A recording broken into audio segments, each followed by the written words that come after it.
Welcome to this video, and I wanted to make this video because I've been in Auroville for a little while now, and I'm kind of asking if Auroville really is what Mirra Alfassa, aka the mother, kind of wanted to create for humans, or is it some kind of hybrid, like they are dependent on other things and from outside of the system that the system they wanted to create.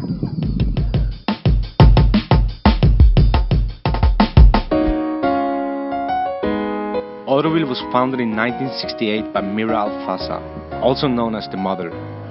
Auroville is an experimental city in India, Pondicherry, where the goal is to live without money, politics, government and religion. The Mother died 5 years later after they started creating this, so she didn't really see much from this.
Money doesn't exist in the 24th century.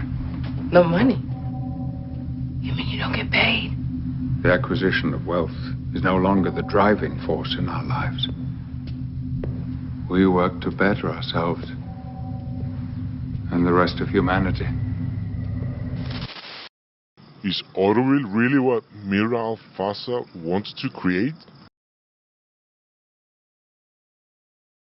So, for example, the thing I like the most about Auroville now is that there are a lot of people looking for a better way to live with the earth in a sustainable way. Not just like an idea of that, but they are like making it true by organic agriculture, planting a lot of trees. I don't have idea about mother, but Auroville is a good place to live, but it's a land of opportunity. You can just learn whatever you want. Well, I don't know a lot. Just from what I read, she had a long-term vision of what this was going to be, and she realized that it was going to be something that was going to be more than just one generation to try and move in that direction. So, in short, I think it's got the right footing, but it's not exactly where she wants it to be. Yeah. One day it might come there. Like, yeah. Still working on it. Exactly. Yeah. Work in progress. Yeah. Something that has been designed in 1970 is very outdated right now. Yeah. Like, it should be upgraded to today's needs without cutting the trees around here and everything. Yeah, I mean, it's definitely not everything what Mirra Alfassa planned. No. Do you think humanity can live without money? Yeah, actually, money is not everything, I agree, but we need money. That is a basic thing. It's, we have... Do you? Yeah, actually we have come out of this ancient time of forest culture a long back. To sustain in this period of time, in this world, money is a key, right? It's a tool.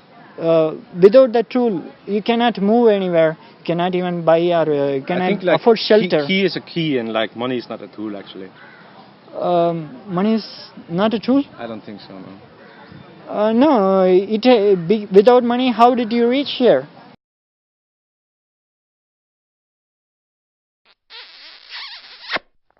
Yeah, sure. In this kind of way of life that we have built up, we are really dependent on money. But I think it's kind of not humane. We can find a more humane way and kind of better way, like kind of Mother was also thinking about. Yeah, that's And this true. kind of turned out to be something else. It's like a little bit more business stories than what I agree. it should be compared to Mother's vision. Actually, right? Mother's intention was there is no money concept within this community. Yeah. There is no money zone. It's just exchange of work. Yeah. So I never actually wanted something back for something I give. Yeah. Other than the pleasure the other person get from getting what they need. You know, then they can also help others. Yeah. They can continue their life because they have what they need. And you know. Yeah, actually, and if basically, everyone can work like that, it will be like a much more pleasant time, I think, for everyone. Yeah, that's true. But her vision was more like whatever you can contribute to the maximum without your own making Without profit. No pressure. You give educate yourself. completely you yourself to the process, what is going on here, to the human unity and the progress towards the supreme truth. The basic concept is everyone contributes whatever they can do to their maximum. And there is no money, it's basically work exchange. But then within this community only, to adapt this concept, you cannot adapt this outside the nation, outside the world. I am a strong believer that I don't know how to say it, but humanity or humankind, we are all searching for a better way to live. I don't know. Well, maybe not all, but a lot of people. Yeah. So I think now there is a lot of different ideas of how can we reach there, no? In a very different way of economy, of a system, of government, of organizing. So I am a believer that could happen. Yeah. Do you think humanity can find a system where they live without any currency or trade? That would take a massive shift in the way people think. Complete different paradigm. I think we can do it. I think it's possible. We've done it before. But really, to be able to actually trade goods and generate a livelihood, it would. I haven't the answer to that myself. But I think it's possible. But also going to take some time. Yeah. Have you heard about the Venus Project? The Venus Project? The Venus Project. No, I have not. Venus Project? Not really. Which one? The Venus Project. No. No? The Venus Project? No, I haven't. Okay, What's that?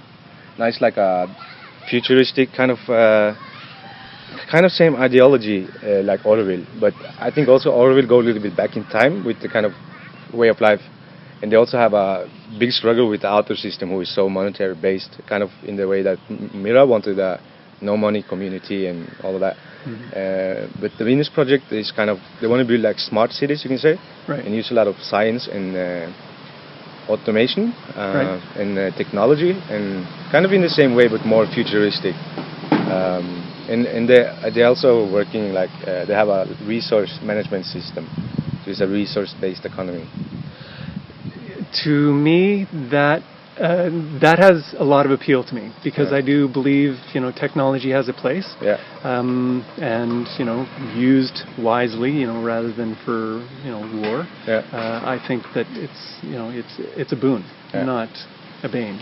So I would think that going in that direction, when I think of a intentional village being created nowadays, I think that's the way it should go. I mean, we're starting to get technology where you can start printing your own 3D image or like a cup or whatever, 3D printing. So what I'm trying to say is you eventually that's going to get more complex. Print a house. Print a house. You print a cell phone down the road. You never know where that technology is going to go. So I think that is a step in the right direction, where we can start getting rid of huge manufacturing bases and start making that a lot smaller, and that way smaller communities can become more self-sufficient in that way. So I think technology is definitely should be a part of any new intentional society, and it's would be a benefit. Yeah. You can check it out, the Venus Project. I will. You can also absolutely. read like resource-based-economy.org or the venusproject.com or actually org, I think also. Okay. And I will put it in the description. But yeah. Very cool. Thank you so much. Yeah. Thank you. A resource-based economy is based on pure logic. If you go on a mountain expedition, you calculate how much food you have, how many people there are, and how long the trip will be. You then arrive at a decision about the resources you need for the expedition.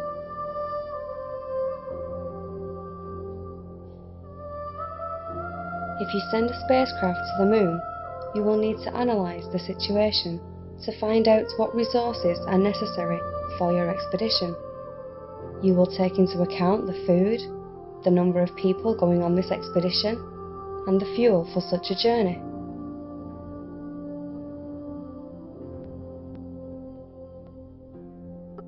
If you, like a species, want to populate another planet, first you analyse what resources are available and how many people such a planet can sustain. Well, it's the exact same thing with planet Earth, only that here the monetary system does not take into account the planetary resources. Luckily for us, there is already a plan to organise our world. It is called the Venus Project.